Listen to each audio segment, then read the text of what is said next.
Subali. Subali apa sih bedanya bank syariah dan bank konvensional gitu ya?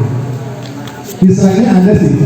Nanti saya titipkan dulu. Absen dari sana. Kalau saya jawab seperti ini, paling gampang itu kalau di bank syariah sama bank konvensional itu Isi absennya. mudah aja. Absen. Misalnya yang paling gampang dianalogikan. Nanti setelah selesai sekolah mungkin ada yang mau nikah, mungkin ada yang mau selesai sekolah ini tidak melanjutkan cari kerja atau tidak mau melamar kerja, udah ada yang melamar gitu kan, udah ada yang melamar. Kalau orang lain bilang lamaran masuk, kalau cocok diterima aja, kalau nggak cocok kita tunggu lamaran berikutnya. Nah, dalam proses lamaran itu, contohnya dianalogikan bank syariah sama bank konvensional seperti ini. Kalau misalnya bank konvensional di era sekarang itu, anak-anak muda sekarang ini dia melakukan dulu tanpa nikah, kawin dulu baru nikah. Kalau bank syariah dia nikah dulu baru kawin. Paham ya? Jadi kalau bank syariah itu dia akad dulu nih, izin dulu, akad dulu, kenal dulu, baru dia melakukan pernikahan, baru baru kawinnya dulu. Kalau konvensional dia nggak punya dasar gitu, dia nggak punya syariahnya nggak ada, langgar aja. Jadi tidak perlu dilanggar aja. Tiba-tiba, mohon maaf, dalam perjalanan baru dia akan nikahnya gitu. Jadi kalau bank konvensional banyak tuh, nanti ada poin-poinnya. Bank syariah itu bedanya dengan bank konvensional, dia tidak menganut akadnya. Kalau bank syariah ada akadnya, kalau bank konvensional tidak ada akadnya. Itu pertama. Terus yang kedua, di bank syariah kalau untuk pendanaan, menghimpun dana itu dia hitungannya bagi hasil. Ada porsi nasabah, ada porsi bank. Itu nanti dari itu dihitung, misalnya banknya 60, nasabahnya 40%. Dari keuntungan penghimpunan dana itu dibagi sesuai porsinya. Ada nilainya, ada hitungannya.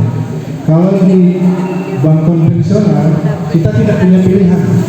Jadi kalau kita menitipkan dana itu langsung, misalnya deposito misalnya. Ini dapatnya 5% Pak. Dia tidak lihat keuntungan atau kerugian. 5% sudah di depan. Misalnya kita mau menitipkan dana 100 juta, 5% keuntungannya. Tapi kalau bank syariah dia tidak bisa menitipkan di depan karena dia modelnya bagi hasil. Bisa lebih, bisa turun. Jadi kalau transaksi adik-adik punya buku tabungan BSI itu tiap bulannya nggak sama bagi hasilnya. Bisa besok 5 juta, besoknya bisa lagi 4.900.000, besoknya bisa lagi 5.300.000. Karena porsi bagi hasilnya disesuaikan dengan bulan berjalan. Jadi revenue-nya itu atau profitnya itu dihitung setelah 1 bulan. Setelah 1 bulan dihitunglah dana yang ada di bank syariah se-Indonesia itu berapa. Karena kan kenaikan dana berubah-ubah. Misalnya bulan November kemarin itu dana di bank syariah ada 300 triliun. Ternyata di bulan Desember sudah naik jadi 310 triliun. Itu bagi hasilnya lebih besar. Dilihat lagi dengan jumlah nasabahnya berapa ribu. Sampai saat ini nasabah BSI itu ada 18 juta. Nah, jadi transaksinya dilihat dari situ. Oke, itu yang dananya. Kemudian untuk pembiayaannya dia tidak ada sistem bunga. Kita hitungannya itu margin. Jadi kalau pinjam uang nih ke kita kan nyebutnya bunga tuh. Bunganya sekian persen Pak? Nggak bisa. Kalau kita margin itu ada hitungannya lagi, ada porsinya juga. Itu untuk ini. Jadi kalau jasanya itu sesuai dengan akad di awal. Jadi kalau kita buka rekening, transaksi jasanya misalnya ini nasabah buka rekening buat payroll. Transaksi payrollnya dari awal tidak dikenain biaya 0 rupiah, ya udah 0 rupiah. Kalau di bank konven dia tetapin misalnya 5.000 sekali transaksi.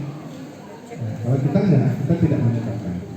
Jadi terus penalti ataupun ada apa, bunga penalti ya, nah itu kita tidak melakukan itu.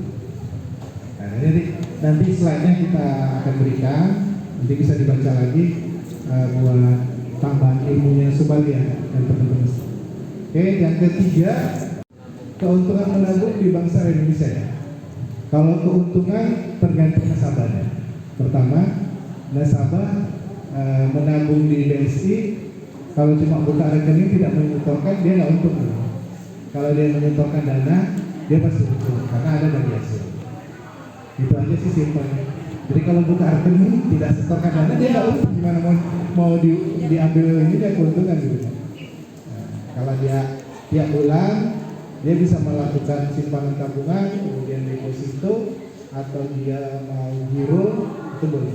Itu ada kalau deposito ada misbah bagi hasilnya, ada porsinya nanti tiap bulan itu berbeda. Kemudian kalau tabungan itu udah ketentuan dari banknya, misalnya keuntungan tabungan itu sekitar 2,3 atau 2,5%, itu udah ditetapkan. Ya, berdasarkan bagi hasil kita. Oke, dari 3 tadi istirahat dulu ya. Jadi hadiahnya boleh dikasih dulu ya. Yang udah bertanya